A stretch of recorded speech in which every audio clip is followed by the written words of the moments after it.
coming here today to commemorate the 24th anniversary of the Srebrenica genocide. Selam, i hvala vam svima što ste došli danas vamo. My name is Suzana Vukić. I drove down from Montreal to be here today for this occasion. It's my first time seeing this monument here in Jackson Park. Actually, I saw it last night for the first time. Dedicated to the victims of the Srebrenica genocide. This is very special for me. I would like to thank Professor Emi Ramić, Director of the Institute for Research of Genocide Canada, for inviting me to be here today to deliver this speech. I would also like to thank Brian Macy, NDP Member of Parliament for Windsor West, here with us today, for all of his efforts to have the Srebrenica genocide recognized by the Canadian government. And Mr. Massey deserves special recognition for his efforts in sponsoring petition E-1837, requesting that the Canadian government enact legislation that would prohibit Srebrenica genocide denial in Canada. Over the years, the Canadian government has continuously expressed sensitivity and piety towards the victims of the genocide in Bosnia and Herzegovina. This has been confirmed with the Canadian Parliament's 2 resolutions on the Srebrenica genocide, along with the permanent exhibition of this genocide at the Canadian Human Rights Museum in Winnipeg, the inclusion of the study of the Srebrenica genocide in Canadian school curriculum, the unveiling of a monument to victims of the Srebrenica genocide right here in Windsor in this park, the first such commemorative memorial in North America, the distribution of the Srebrenica flower, a symbol of this genocide, to all members of the Canadian Parliament, and the proclamation of July 11th as the Day of Remembrance of the victims of the Srebrenica genocide in the cities of Toronto, Hamilton, Windsor, and Saskatoon. As a managing board member for the Institute for Research of Genocide Canada, I am grateful for the fact that petition E-1837 has been tabled by the Canadian Parliament. Over the past 10 years, the Institute, through its director Emi Ramić, has been subject to numerous and repeated threats on the part of Srebrenica genocide deniers. These threats have only served to strengthen our commitment to our work. And now I would like to explain why the commemoration of the Srebrenica genocide means so much to me. In the early 1990s, as the former Yugoslavia fell apart and descended into warfare, I followed news of these events very closely. I'm a Canadian of Croatian background. My parents come from Croatia, from a small island fishing village, Kali, near the city of Zadar on the Adriatic coast. I have no confirmed hereditary links to Bosnia, only the possibility of some ancestry from my belated father's paternal side of the family. I had a very difficult time watching the conflict that erupted in Croatia in 1991. I watched in disbelief from the safety and comfort of my home on Canadian soil as the war unfolded there. I could never have imagined bombs falling on my beloved Zadar. This left me filled with shock and dismay. But all of this is nothing in comparison to what I felt when war began in Bosnia less than a year later, in 1992. I learned of the siege of Sarajevo, the Olympic city, and the destruction and ethnic cleansing of towns throughout Bosnia and Herzegovina. But the worst of it all was news of the existence of concentration camps and rape camps.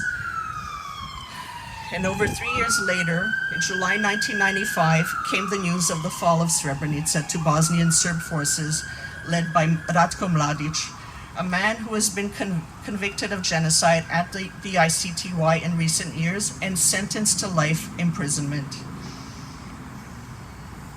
I remember feeling angry and powerless, knowing that the slaughter of innocent Bosniak men was at hand. It's a feeling that stays with you long after the event is over and part of the past. This genocide, along with the suffering of Bosnia and its people, has inspired much of my work over the past decade. Over 10 years ago, I found an outlet for my love of writing. I began writing a column titled Her Voice for the Hudson St. Lazare Gazette, a local weekly paper. I wrote on a variety of topics of personal interest. And of course, that with my new opportunity to write for a readership, I knew that I would eventually begin to write about the Bosnian War and genocide. This brought me to Toronto in July 2010.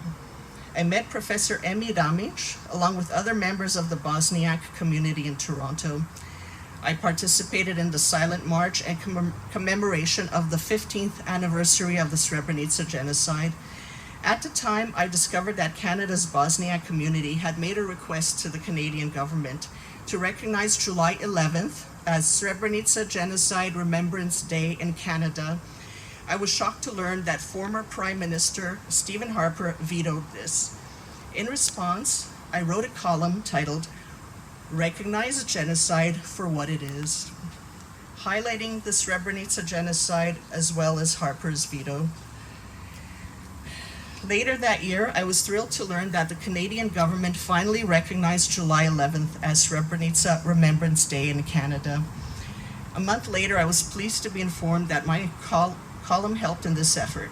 When I think back to July of 1995 and my feelings of helplessness over Srebrenica, it feels gratifying to know that sometimes in life, we can experience these significant victories. In the summer of 2012, I traveled to Bosnia. While there, I participated in the Srebrenica Peace March, a 3-day trek on foot through heavily forested and mountainous terrain. It commemorates in reverse the path taken by Bosniak men in July of 1995 as they attempted to flee death at the hands of Bosnian Serb forces and reach safe Bosnian-held territory. This was a challenging journey. On the following day, July 11, 2012, I went to the Srebrenica Potočari Cemetery and Memorial Complex to attend the mass burial of 520 men and boys executed in July 1995. At the time, it was the final resting place for 5,657 out of the 8,372 of those killed 17 years prior. Family members were present to bury the remains of their loved ones. They were joined by thousands of people from all over Bosnia and from the international community, including a large number of foreign dignitaries. On that day, I visited the mothers of the enclave of Srebrenica and Žepa at their office. 2 days later, on July 13th, I accompanied them on a trip to the Srebrenica region. We visited various sites where Serb forces held their Bosniak victims captive, as well as locations where Bosniak men and boys had been executed en masse 17 years prior. Family members who were present laid floral wreaths and said their prayers at these places.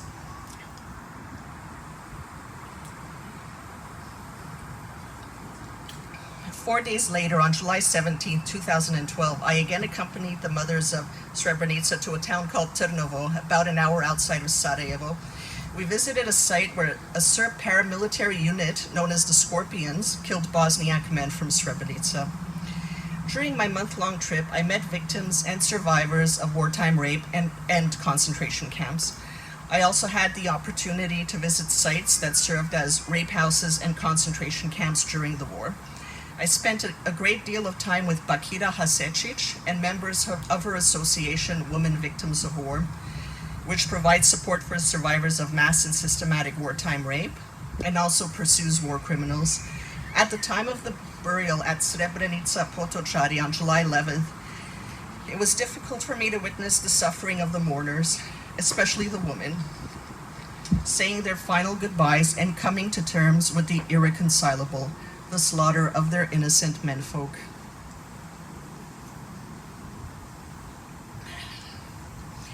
I can't begin to imagine what they have gone through over the course of the years.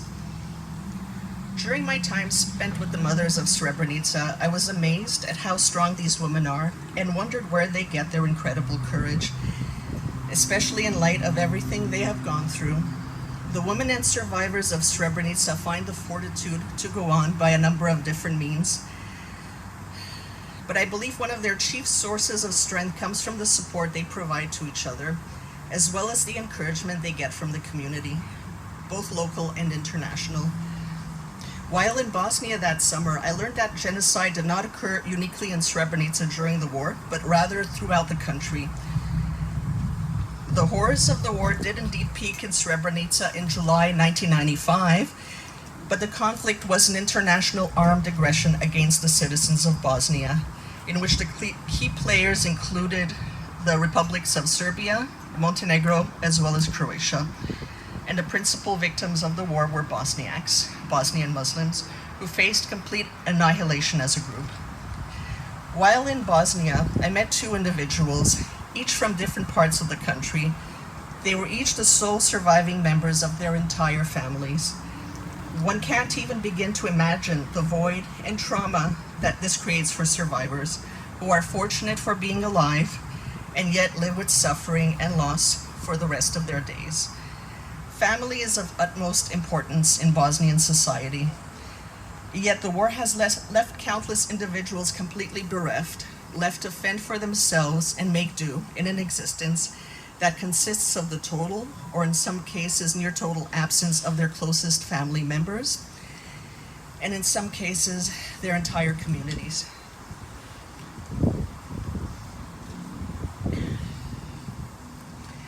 In 2018, I reviewed a poem in fact, authored by Imam Admir Maljevac Vukić, titled Hatidža Majka Srebreničanka in Bosnian, which translates into English as Hatidža, a mother of Srebrenica, inspired by the life of Hatidža Mehmedović, a survivor of Srebrenica who lost her husband, 2 sons, and numerous relatives in this genocide, and who sadly passed away in the summer of 2018.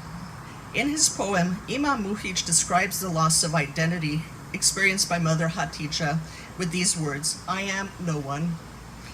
Family means everything to Bosniak women. During the genocide, the women of Srebrenica had their loved ones taken away from them. With this, mothers like Hatidža have been left with no sense of purpose or a reason for being in their lives.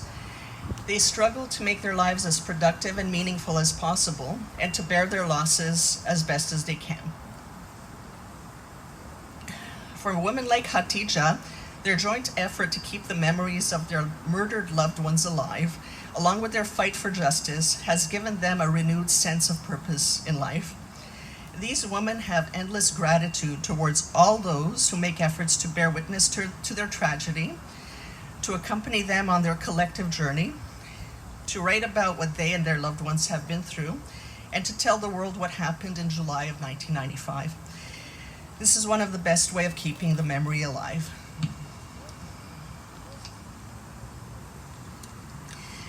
As for me, I no longer have a column, and the newspaper I wrote for no longer exists. Yet I continue with my efforts to tell the world about what happened in Srebrenica and in Bosnia less than 3 decades ago. I continue with my work with the Institute for Research of Genocide Canada. I was proud to be involved in efforts to promote petition E-1837, recently tabled by the Canadian Parliament. And I was also honored to have the opportunity to counter the efforts of Srebrenica genocide deniers and their attempts to block the Canadian government from passing legislation that would prohibit Srebrenica genocide denial in Canada. I am also currently working on my book, Christmas in Sarajevo, based on all of the writing that I have done on the Bosnian War and genocide. My hope is that this will help spread the truth about what happened in Srebrenica and in Bosnia. Thank you. Hvala vam.